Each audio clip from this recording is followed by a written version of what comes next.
Orion Prime was a world of contrasts. The central city was a glowing jewel of silver towers and floating transit lines, but far beyond the city walls, the desert plains stretched endlessly, home to windswept villages where survival depended on hard work and patience. From one of these distant villages came Amara, a young woman who had never once set foot inside the shining capital until today. The transport pod hummed quietly as it carried her over the last ridge before the city skyline filled her view. She sat with her small bag clutched tightly to her lap. In that bag was everything she owned: a few folded clothes, a worn photograph of her late parents, and a handmade scarf. Her mind kept drifting between excitement and unease. She had been offered a job as a caretaker for the infant daughter of Lucien Drake, a billionaire industrialist who controlled some of the most advanced technology firms on the planet. It had been an unexpected offer. Her village's doctor had recommended her for the position after a visit from one of Drake's representatives. She did not know why a man so wealthy would want someone like her, but the pay was more than enough to change her life. The transport docked at a private station. A silent android in a silver uniform greeted her and led her into a sleek, black, ground vehicle. It sped through the outer districts, leaving the noise of the city behind.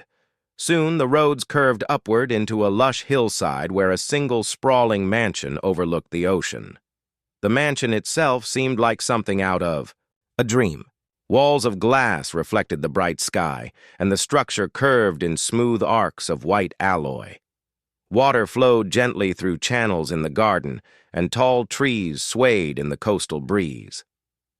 At the main entrance, the android paused. The large doors slid open without a sound. Inside, the air was cool and faintly scented with flowers. Soft lights glowed along the edges of the walls, casting no shadows. Lucien Drake appeared at the top of a grand staircase. He was tall, dressed in a dark suit that seemed almost to blend into the surrounding glass and steel.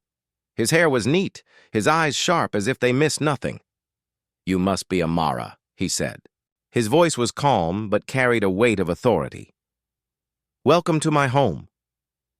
Amara bowed her head slightly, unsure of the proper custom in such a place.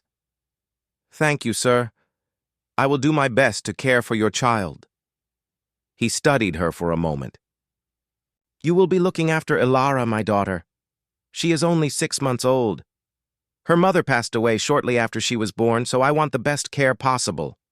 You will have full access to anything you need. The nursery is on the 2nd floor. My home systems will guide you." An android stepped forward again, holding a small wristband. "This will give you access to all approved areas," Lucien explained. "If you have questions, you may ask me directly. I prefer straightforward communication." Amara slipped the band onto her wrist and felt it tighten comfortably. A soft green light confirmed it was active. She was taken to the nursery. The room was spacious, with a large transparent wall that looked out over the sea. A soft white crib stood in the center, surrounded by floating mobiles shaped like tiny planets. Gentle music played from unseen speakers. In the crib lay a small bundle wrapped in a pale blue blanket. Amara approached quietly. The baby's eyes opened slowly, revealing a shade of gray that mirrored the ocean outside. She made no sound, only studied Amara with innocent curiosity. Amara smiled softly and reached out to adjust the blanket. "You will find her calm most of the time," Lucien said from the doorway. "But she dislikes storms. The winds here can be fierce. If she cries, do not let her cry for long." Amara nodded. "I understand." Lucien's expression did not change, but his gaze lingered for a moment longer before he turned and left. The rest of the day passed in quiet observation. Amara learned how to use the food dispensers, how to operate the climate controls, and how to read the mansion's daily schedule from her wristband. She explored the halls when she could, though many doors remained locked to her. Everywhere she walked, She noticed the hum of hidden machinery and the faint vibration under her feet. It was not unpleasant, but it was constant, like the breathing of some sleeping giant. That evening, she sat in the nursery with Alara in her arms. The baby was warm and light, her breathing slow. Amara looked out at the darkening sky where the first stars began to show. She thought of her village, of nights under a much quieter sky, and wondered how different Alara's life would be growing up in a place like this. She felt something then, a faint shift in the air, almost like a whisper that had no words. She tilted her head slightly, listening. It came and went in an instant, leaving only the steady hum beneath the floor. Amara shook her head. Perhaps it was only the ocean wind against the glass. Still, she adjusted the baby's blanket again, as if to shield her from something unseen. The door chimed softly, and an android entered with a tray of warm milk. Amara placed Alara back in the crib and accepted the tray. The android left without a sound. When she glanced back, the baby was watching her. Not in the vague, unfocused way most infants did, but with an almost searching gaze. Amara smiled again, though she could not shake the feeling that there was something unusual about this child and this house. Outside, the waves crashed faintly against the cliffs. Somewhere in the distance, thunder rolled. The night came quickly over the mansion, as it often did on the coast of Orion Prime. The sea outside turned from deep blue to black, the waves breaking into white foam that glimmered faintly under the moonlight. The air grew cooler, and the sound of distant thunder began to roll in from the horizon. Amara had already finished feeding Alara for the evening.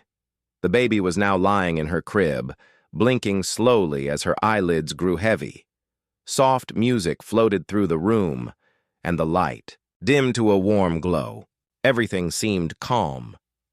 She checked the window seals, remembering Lucian's words about the winds. The glass was thick, built to withstand powerful storms. But even so, the structure sometimes creaked when the wind pressed hard against it. She had seen how sudden storms could be in her village, sweeping down from the mountains without warning. The first drops of rain began to fall, tapping gently against the window. Amara sat in the chair beside the crib, letting her mind drift. She thought of her parents' small home, the sound of rain on the metal roof, and the way her mother used to hum songs to her when she could not sleep. The rain grew heavier. The wind began to whistle softly around the edges of the mansion. Alara stirred and made a small sound. Not quite a cry, but not content either. Amara leaned forward and whispered soothingly, hoping the baby would settle. Then the thunder cracked, sharply above them, shaking the window slightly. Alara's eyes flew open, and her face scrunched up. The next cry was loud and sudden. Amara quickly lifted her from the crib, holding her close. She felt the tiny heartbeat racing against her chest. "It is all right," she said gently, rocking her from side to side. "You are safe." But the storm was growing worse. The wind howled now, and the sound of rain hitting the glass turned into a hard, constant drumming. Amara felt something else, too, beneath the storm. It was the same faint vibration she had noticed before, but tonight it felt stronger, pulsing. In slow waves through the floor and walls, Alara's cries did not stop. Amara tried walking the room, but the baby only clung to her and sobbed louder. She glanced at the crib, but the thought of putting Alara down felt wrong. The crib stood in the center of the room, tall and safe, yet somehow it seemed exposed, under the strange hum in the air. She lowered herself to the floor, sitting cross-legged with the baby still in her arms. The moment she did, Alara's cries began to fade. Her breathing slowed, though her little hands still gripped Amara's shirt tightly. Amara realized the floor felt different here. It was cooler and steadier than the slight sway she felt while walking. She shifted to lean against the wall, keeping Alara close. The baby's eyes fluttered shut at last. Minutes passed. The storm raged outside, but here on the floor, Alara remained calm. Amara stayed still, letting her own breathing match the baby's. She had no explanation for why this worked, only that it did. She might have stayed like that the whole night, if not for the quiet sound of the nursery door sliding open. Amara's eyes opened fully, and she turned her head to see Lucian standing there. He was dressed in a long, dark coat, as though he had just returned from outside. Raindrops still clung to the shoulders. His gaze moved first to the crib, then to her sitting on the floor with the sleeping child in her arms. "What are you doing?" he asked, his voice calm but curious. Amara rose slowly to her knees, careful not to wake Alara. She would not stop crying, she explained. The storm frightened her. She was calmer when I sat here. Lucian stepped into the room. His eyes studied the baby's face, then Amara's. "Why not place her in the crib? That is what it is for." "I do not think it would help," Amara said softly. "There is something in the air.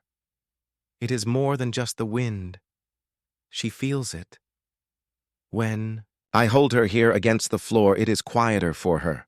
Lucian's brow lifted slightly. "Something in the air?" Amara hesitated. She was not sure how to explain it without sounding foolish. "It is a sound you cannot hear. A low one. I heard it in my village when storms passed over the deep canyons. Here it comes from below us." He said nothing for a moment, then looked toward the window where the rain streaked down in shining rivers. "You are sensitive to this sort of thing?" "Yes," she admitted. "It is only a feeling. I do not know why. But she reacts to it too." Lucien did not answer right away. His gaze lingered on them for another moment before he simply nodded once.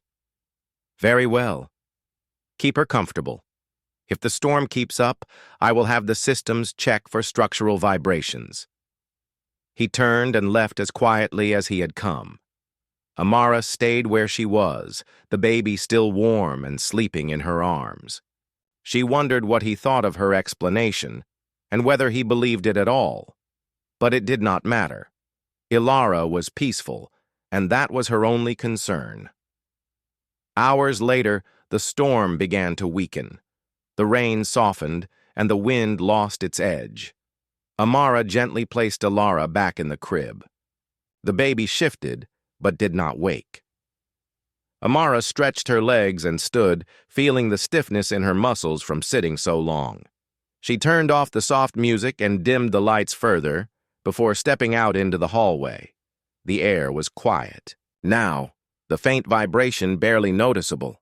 Still, the memory of that unseen hum stayed in her mind. She could not shake the feeling that it was not just part of the storm. Something about this house and the land it stood on seemed to carry more than just wind and rain. As she walked toward her small quarters, she promised herself she would listen carefully in the nights ahead. Whatever it was, she would be ready to protect Alara from it. The next morning, the storm had already passed. The air over the mansion was bright and clear, washed clean by the night's rain. Sunlight poured through the tall glass walls, reflecting off the ocean in dazzling silver streaks. The waves, still, rolled with energy, but the sky was calm. Amara woke early, as she always did. She checked on Alara, who was lying quietly in her crib, eyes half open. The baby seemed content, her small hands resting against the blanket. Amara smiled and whispered a soft greeting before beginning the morning routine. She fed Alara, changed her, and carried her to the wide window so she could see the sparkling water below. The baby's gaze followed the shifting light, her expression calm and curious. Amara herself felt calmer too, though her mind kept returning to the events of the night before. She remembered the strange vibration, the way Alara had stopped crying, when she sat on the floor, and Lucien's unexpected visit. She wondered if he had truly believed what she said about the low sound in the air. She was still thinking about it when the nursery door opened again. Lucien entered, dressed in a lighter suit than yesterday. His steps were unhurried, but his eyes went directly to Amara. How was she after I left? He asked. She slept well, Amara replied. The storm weakened after midnight. Lucien stepped closer, resting his hands lightly behind his back. And the sound you mentioned? Was it still there? Amara hesitated before answering. It faded with the storm, but it was there for some hours. I cannot explain it. In my village, we heard something like it when wind passed over the canyons. But here, the sound comes from the ground, not the sky.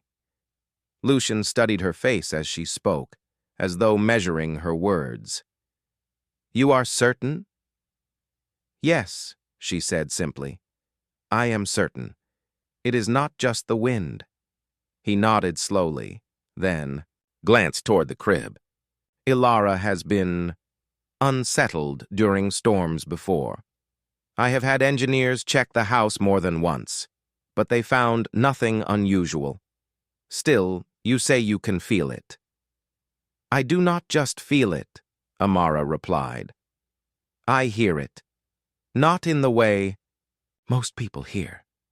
It is very low, almost below the ear, but not quite. It is hard to describe. Lucien seemed to think about this for a moment. You mentioned this sound in your village. Was it dangerous? No, she said. It was just part of the land. But when I heard it last night, it felt different, stronger, not natural. I cannot tell you what it is, but I know it made her afraid. He gave a short nod. Then I will have my systems run another scan. If there is something in the foundations, we will find it. Lucien turned to leave, but paused in the doorway. One more thing, Amara. In the future, if you notice this sound again, inform me immediately. Do not wait for me to ask. Yes, sir, she said. When he was gone, Amara sat by the crib, gently swaying Ilara in her arms. She thought about his questions. His interest had seemed genuine, but there was something else in his manner.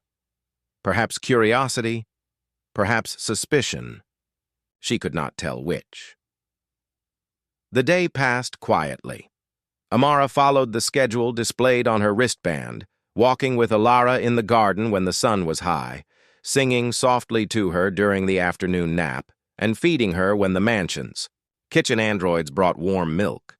Yet even in the peace of daylight, Amara felt aware of the mansion's silence.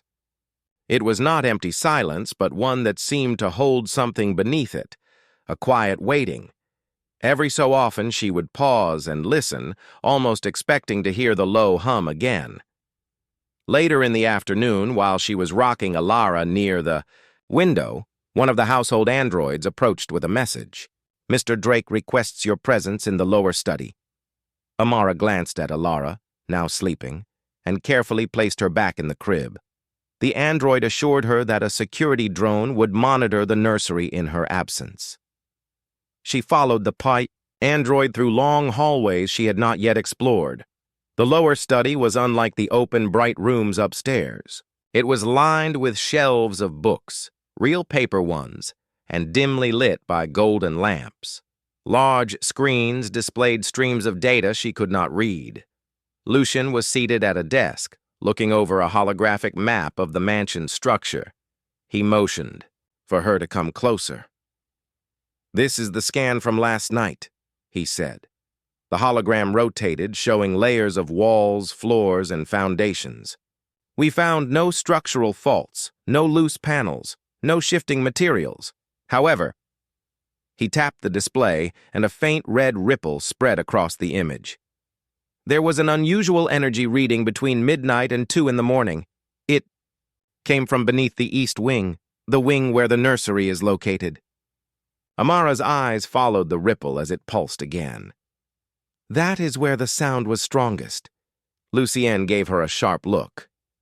You are certain of that? Yes, she said without hesitation. He leaned back in his chair. The reading is weak, but consistent. It does not match any system in the house. The engineers think it might be interference from old power lines under the cliffs. But I am not convinced, Amara asked quietly. What else could it be? Lucian's gaze shifted to the window, where the sunlight was fading into evening. Orion Prime was settled more than 200 years ago. Not all of its early history is well documented. There were incidents, crashes, abandoned structures buried under new ones. It is possible something lies beneath this house that was here long before I bought the land. Amara felt a small chill. Do you think it is dangerous? His answer was careful. I do not know. But if it is affecting my daughter, then I will find out. He closed the hologram and stood. That will be all for now. Return to the nursery. If the sound comes again, I want to know immediately. Amara left the study with her mind full of questions. As she walked back through the bright halls, she looked down at the floor beneath her feet. Somewhere under the glass and alloy, the polished stone and hidden wiring, something was sending out a sound no one else could hear. When she reached the nursery, Ilara was still sleeping peacefully. Amara sat beside the crib, listening to the soft breathing of the baby, and wondered if the calm would last through the night. She also wondered if the sound was truly just part of the land, or if it was something that had been waiting a very long time to be heard. The next few days passed without storms. The sky over Orion Prime was a clear blue, and the waves along the coast were calm. The mansion seemed quieter than usual, and for a time Amara began to wonder if perhaps the strange vibration had truly been only a passing thing. Each morning she followed the same routine: feed Ilara, take her to the garden for fresh air, then let her nap in the nursery while she kept watch. Lucian was often away during the day, either in meetings or on calls that filled his study with moving holographic charts and maps. He rarely spoke at length to her, but whenever their paths crossed, he would ask the same question. Have you heard it again? And each time, Amara would answer truthfully. No, sir. But on the fourth night since the storm, that changed. It began just after sunset. Amara was in the nursery tidying Ilara's blankets after placing her in the crib. A warm golden light filled the room and the air was still.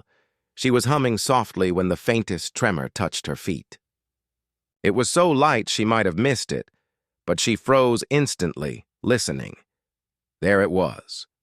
The same deep pulse she had felt before. Slow, steady, almost like a heartbeat buried in the floor. She stepped to the window and looked out over the darkening sea. The water was calm and there was no wind, and there was. The pulse could not be from the weather.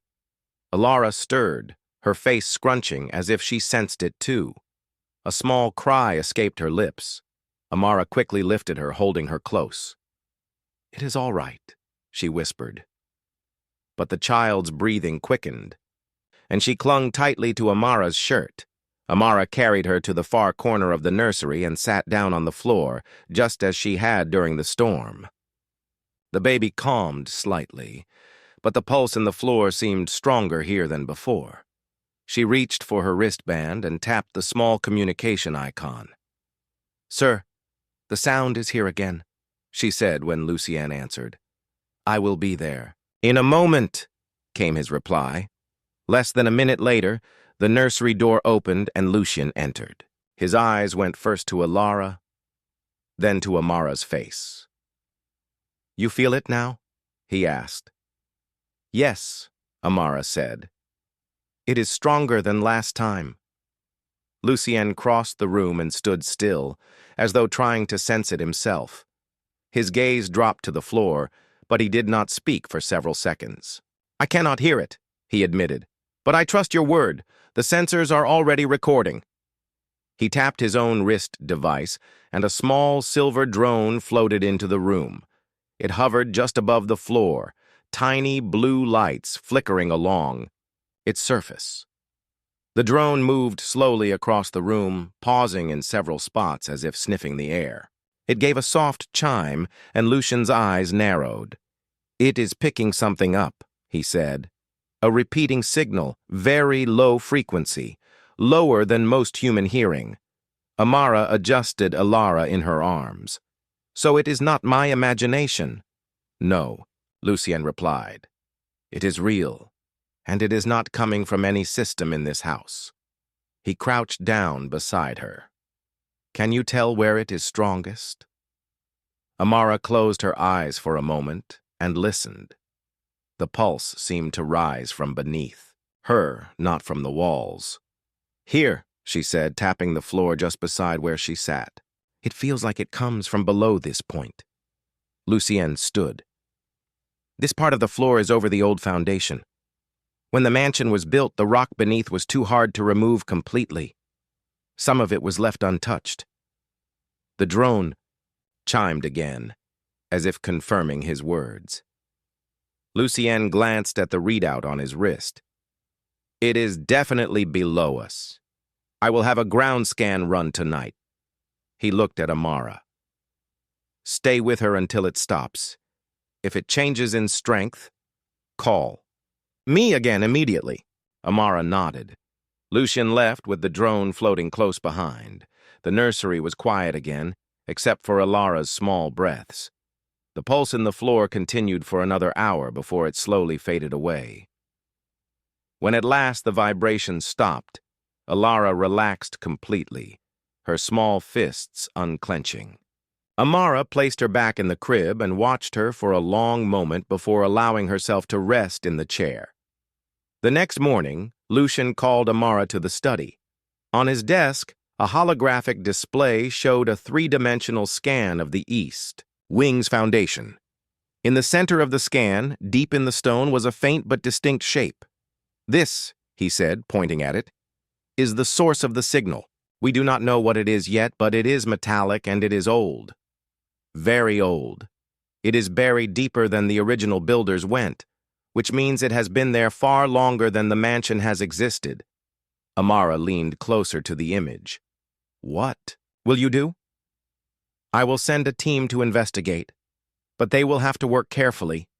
If this thing is still active after all this time, we do not know how it will react if disturbed. She frowned slightly. Do you think it is dangerous? Lucien gave her a level look.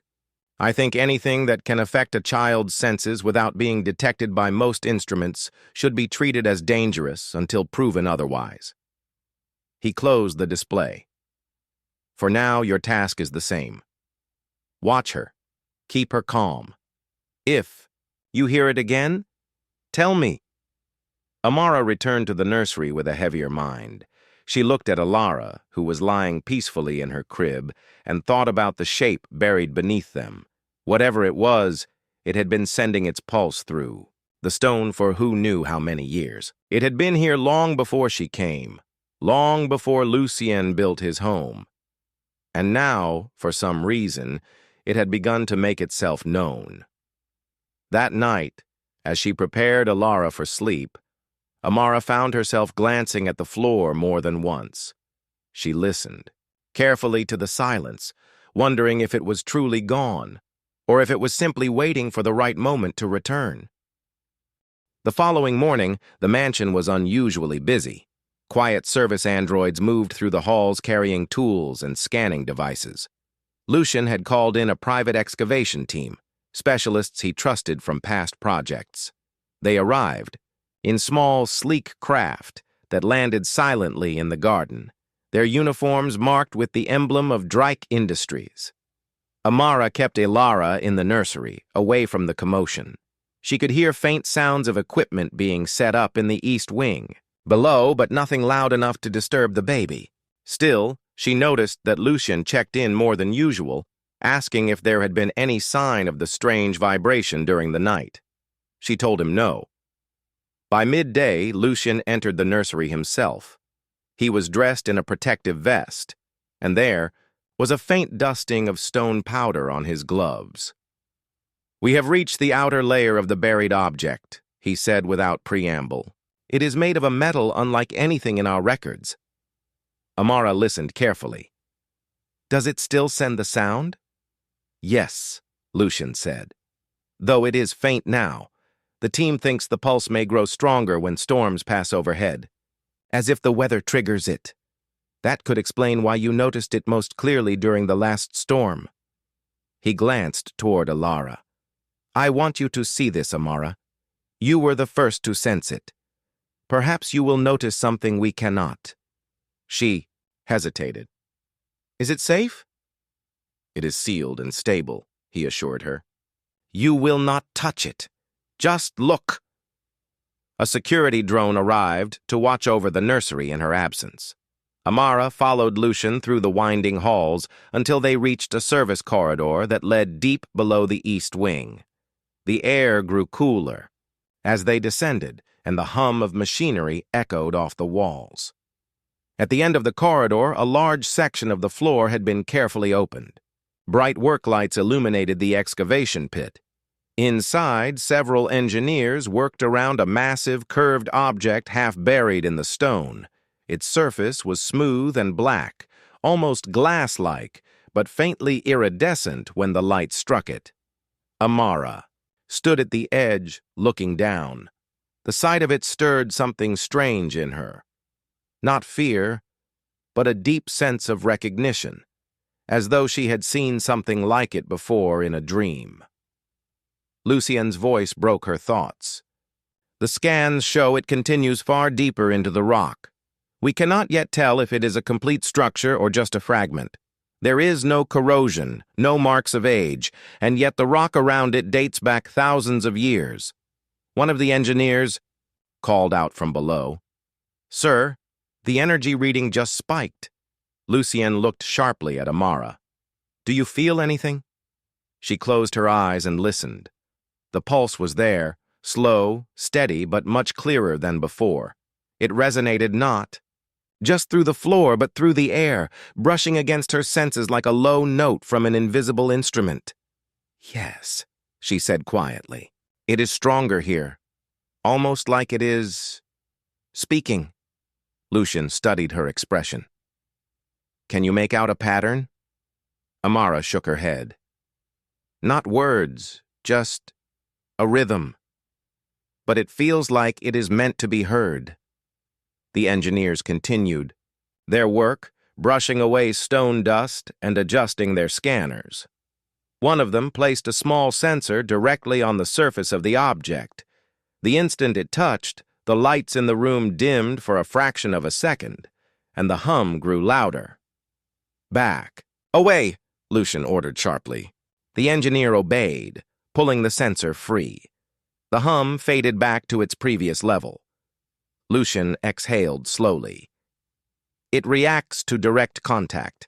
That means it is still active. He turned to Amara. We will not risk opening it without more information, but I think we can learn something by studying the frequency of its pulse. They left the pit, returning to the upper levels of the mansion. In his private study, Lucien brought up a series of holographic charts showing the waveform of the pulse. The curve was complex, with repeating rises and falls, unlike any natural geological vibration. It is not random, Lucian said. It repeats every 58 seconds, with slight variations. My analysts think it could be a form of coded signal. Amara stepped closer to the projection.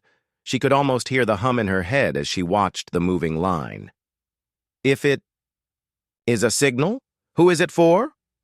That is the question, Lucian replied, and why it has remained buried all this time. He looked at her with a rare expression of openness. You may not realize it, but without you, I might have dismissed this as a structural anomaly. The fact that you heard it before any of my machines did, that is not ordinary. You have a skill that is rare, perhaps unique. Amara lowered, her gaze slightly unsure what to say. In her village, her sensitivity to sound had been nothing more than a curiosity. Here, it had brought her into the middle of something far beyond her understanding. Lucian leaned against the desk. If this is truly a signal, we must consider the possibility that it is not human in origin. Orion Prime's early colonization records mention crashes, not all of them from our own ships.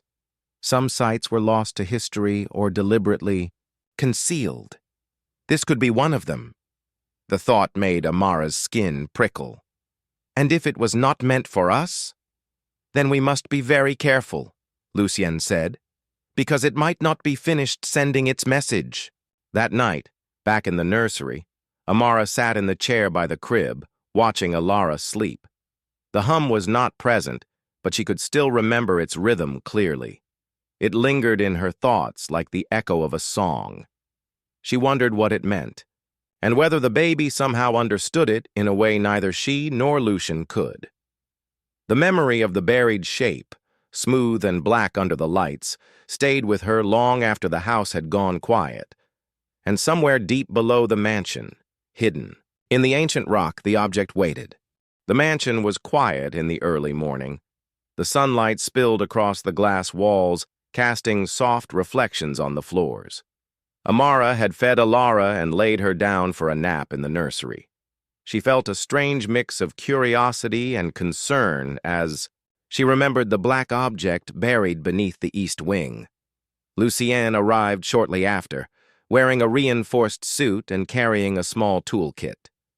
His expression was calm but focused. He motioned for Amara to follow. "We will go down," he said. "I want you there because you sensed it first. Your abilities may help us understand it before we make any physical contact." Amara nodded, lifting her bag with a few essentials. She followed him through the winding corridors to the service area where the excavation team had worked. The air grew cooler as they descended, and the faint hum of the mansion above faded behind them. Series of heavy doors opened into a narrow tunnel leading directly beneath the east wing. Lucien activated a soft light along the walls. The glow reflected off the smooth stone, illuminating patches of ancient rock embedded in the newer foundation. "Keep close," Lucien said. "This area has not been fully mapped. Some sections are unstable." Amara stayed near him, holding a small scanner he had lent her. She focused carefully, trying to feel the pulse of the buried object. Even this far above it, she could sense it faintly.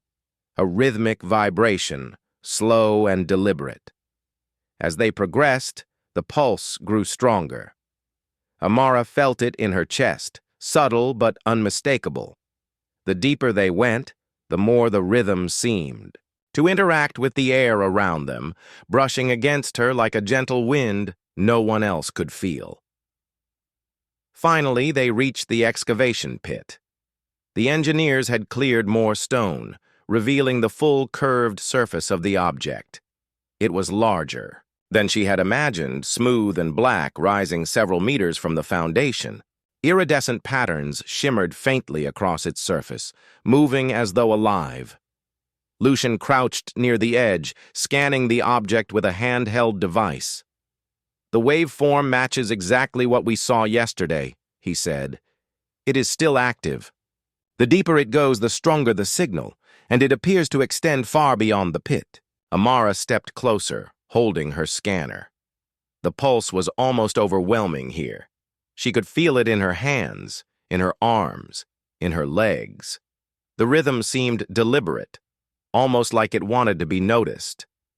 "It is not just energy," she said, softly. "It is trying to communicate." Lucien glanced at her. "Communicate? How?" "I do not know," she admitted, "but the pattern is too organized to be random. It is almost like a song or a message in a language we cannot understand." One of the engineers placed a sensor on the object. Instantly, the lights in the tunnel flickered, and a low hum echoed through the walls. Amara felt the vibration grow, stronger, and realized that the pulse was reacting to the human presence. Lucien gave a sharp order. "Step back." The engineers obeyed, and the hum began to fade, leaving a soft echo that lingered in the air. Lucien stood and looked at Amara. "You were right. It is not dormant. We need to understand it before touching it again." Amara crouched beside him, studying the black surface. She felt a strange familiarity, as though the object remembered her presence. "It feels alive," she whispered. Lucien nodded slowly. "Alive or not, it has been here for centuries. There may be systems we cannot detect. I want you close so we can observe its behavior. We may have only one chance to learn from it safely. They spent the next hour documenting the object's surface, using scanners and sensors to record every curve, every shimmer of light. Amara focused on the pulse, trying to feel its rhythm, and discovered subtle variations, tiny shifts in the timing that seemed deliberate. "This is a message," she said quietly.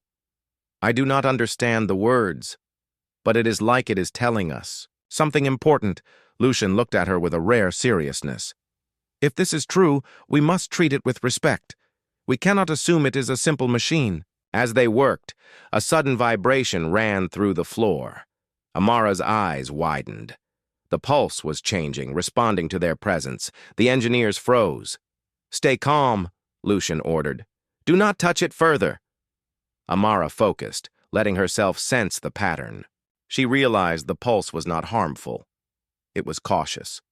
It had waited for someone to notice it, someone capable of understanding it in some way. The engineers slowly withdrew, leaving Lucian and Amara alone. The tunnel was quiet, except for the faint hum of the object. Amara could feel the rhythm in her body, steady and slow. She reached out, not touching the surface, but allowing her senses to align with its pulse. "I can feel it," she said softly. "It is aware. It knows we are here. It is waiting to be understood." Lucienne studied her face. "You hear it differently than I do. Perhaps you are the key to understanding this. But we must be careful. One wrong move and we may lose the chance. Forever." Amara nodded.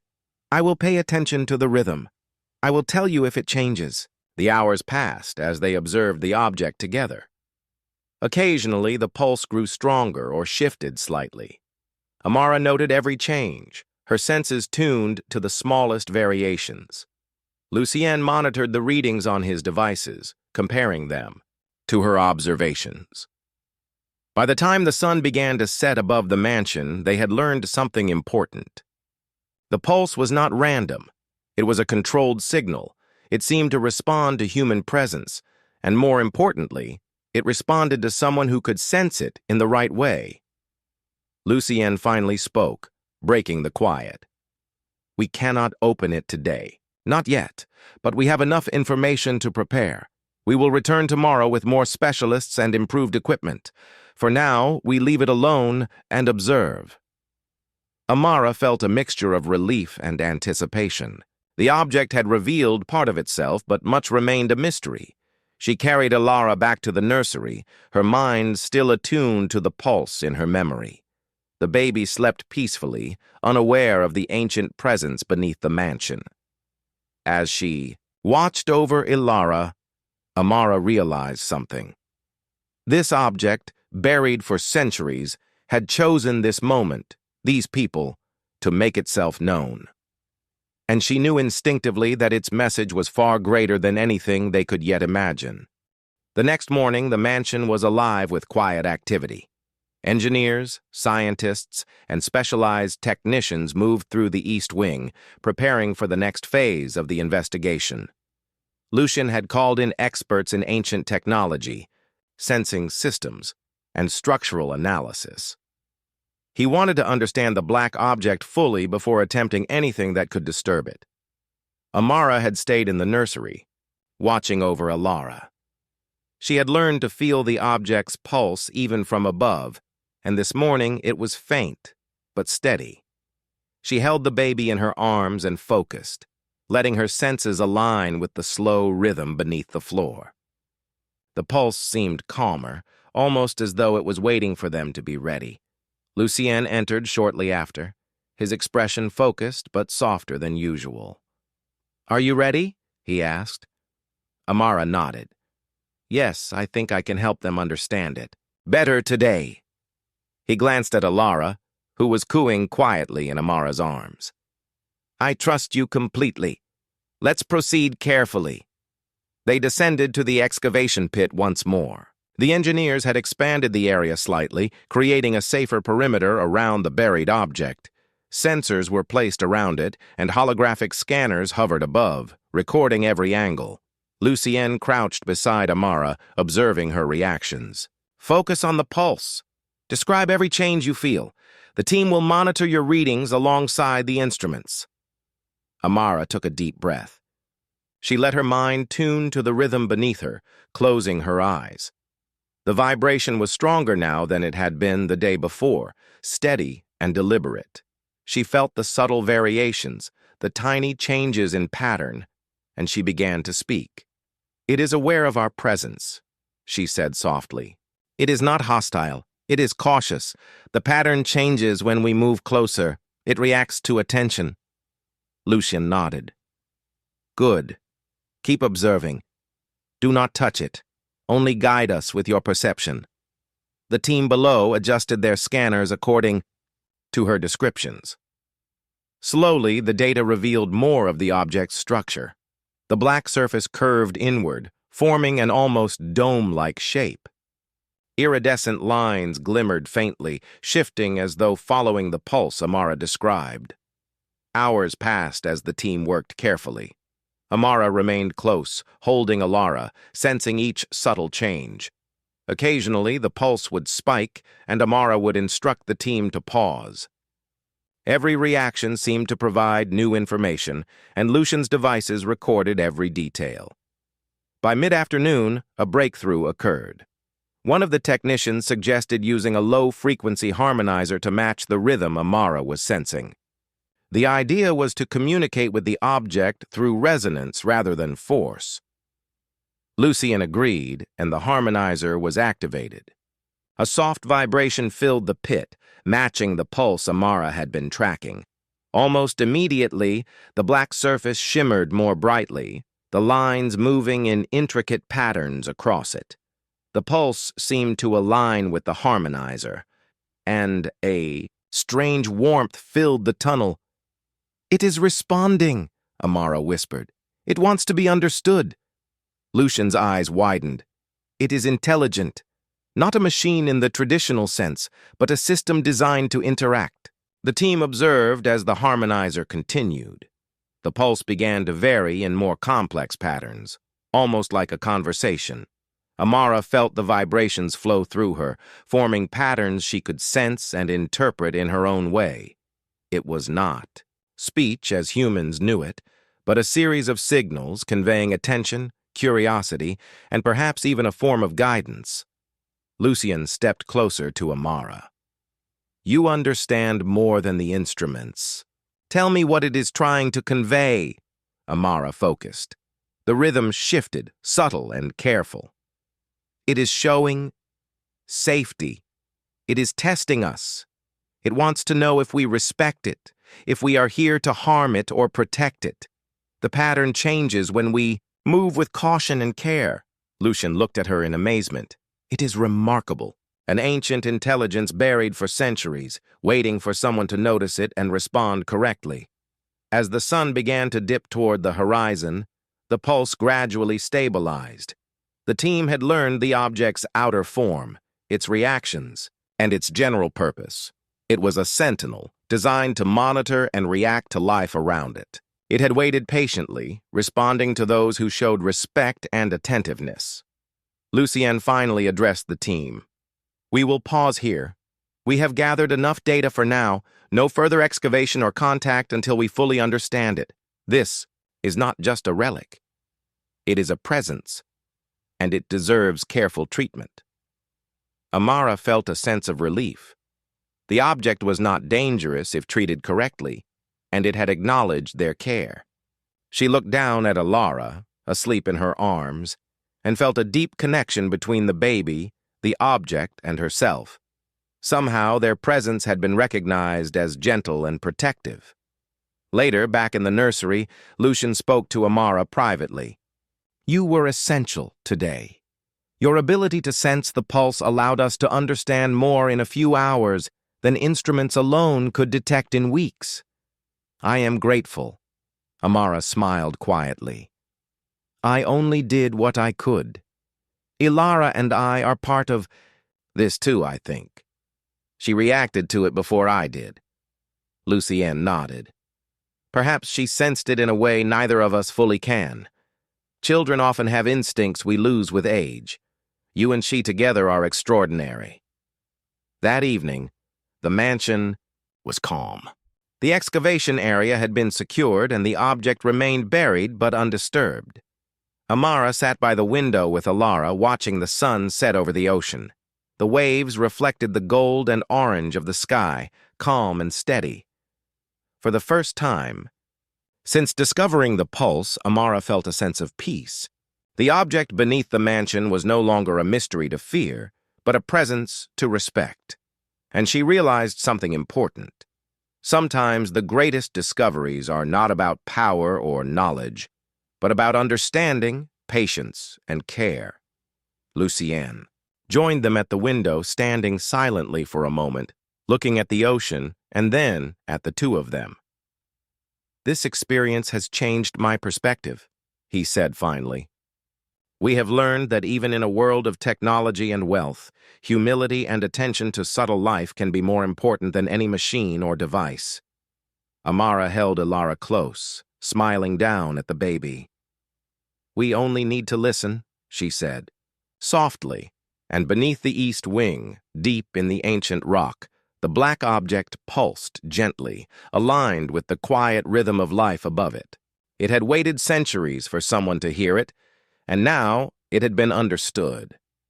The mansion, the family, and the object below existed together in harmony, each respecting the presence of the others. It was a moment of connection between past and present, human and intelligence, and between care and understanding. For Amara, Lucian, and Alara, life in the mansion had entered a new chapter. They had faced the unknown and discovered that patience, attention, and compassion were the keys to bridging worlds. And so, the pulse continued, not as a threat, but as a quiet reminder of the value of listening, respecting, and protecting the fragile balance of life, a lesson that would guide them in the days to come.